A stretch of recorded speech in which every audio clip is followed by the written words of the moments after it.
Hello everyone, so I've just reached level 60 and this is also why it's time for me to work on this investment video.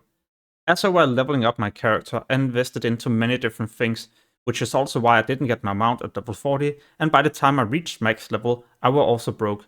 Not just in this game, but also in real life. However, all the things I've purchased has also made me a huge return, at least if I decided to sell them now. But this is not my plan, as I know everything will still climb. But how can I be so sure? Because it was proven in Original Classic 2019, Season of Discovery, Season of Mastery, and also on the Anniversary Realm so far. So I guess it won't really change. But I could of course always be wrong, which is why you should never invest all of your gold. Just like your real money. So what have I purchased so far? Golden pearls, and these I started purchasing at around 2 to 2.5 gold each. As of right now, the price is double, and I know it will continue to climb as more people get to a max level and there's going to be a higher demand. I purchased so many stacks of Swiftthistle when these were around 2 to 3 silver each. Yeah, this were the price when everyone were also leveling up herbalism. As of right now, these are almost 10 silver or more, so definitely a decent profit so far, and I know it will also go up, probably to 50 silver in a couple of months from now.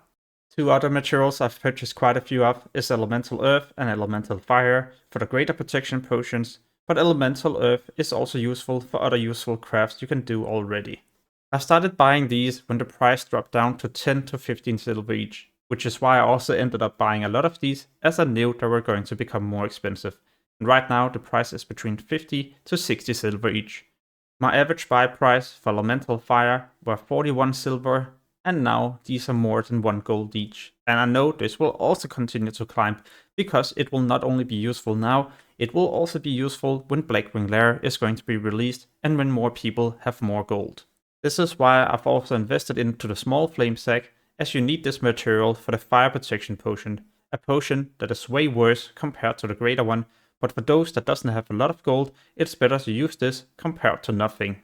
I've also purchased myself a first made hat for 1 gold. This is a pretty rare item, although the drop chance is low. It doesn't really provide you anything unique beside an amazing look, and I guess this is why the price is also going up. When the price went down for magic dust to around 15 to 25 silver each, I ended up purchasing quite a few of them. They're so nice as you can put a target to sleep for up to 30 seconds. An item that might not be that useful right now, or well, it is in some situations, but the thing is, when we get PvP in Phase 2, the open world PvP and Battlegrounds, then we could potentially end up seeing a lot more people starting to use them, and the low drop chance makes people want to pay a decent amount of gold.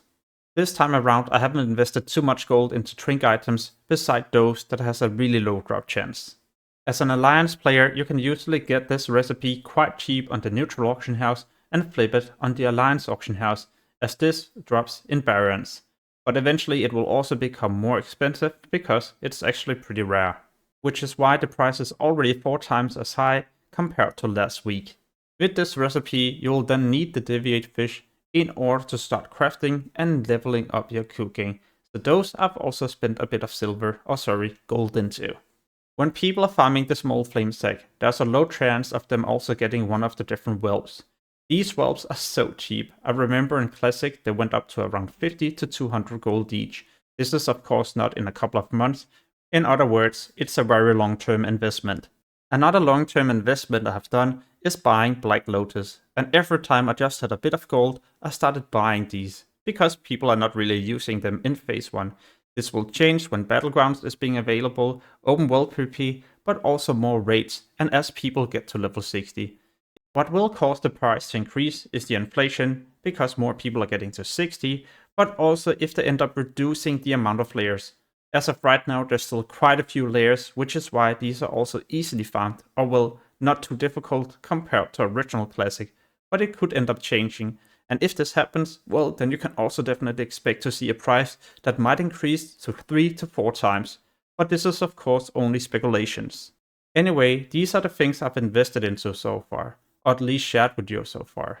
In the future there will also be a part 2 where I focus on more long-term investments, but as of right now I don't want to spend too much gold into this, because I need to focus on things that will be more expensive in a week or maybe in a month.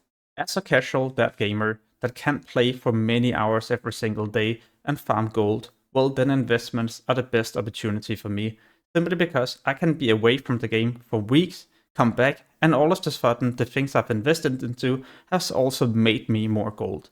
So simply being offline makes me gold. And this is what I like, and what I've always done since 2019.